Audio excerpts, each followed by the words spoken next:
Let's make a brief instruction for how to choose correct material by using tag tester T8200 Pro G. This is a normal HF card. We put the card in the probe to get a basic test value.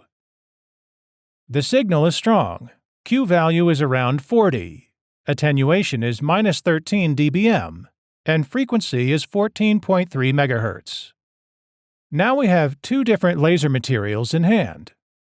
If we want to put the laser material on card surface, how we choose the better one? They're the same appearance and same thickness to the naked eye. Then how's the results after adding the two materials? We can see clearly from T8200 Pro G. We put the first material on card surface in the probe. Q value is 2. Attenuation is -3.6 dBm, and frequency is similar. So just say frequency. The material didn't influence the card. Next, we change to the second material. Q value is 27. Attenuation is -10 dBm, and the frequency is still similar.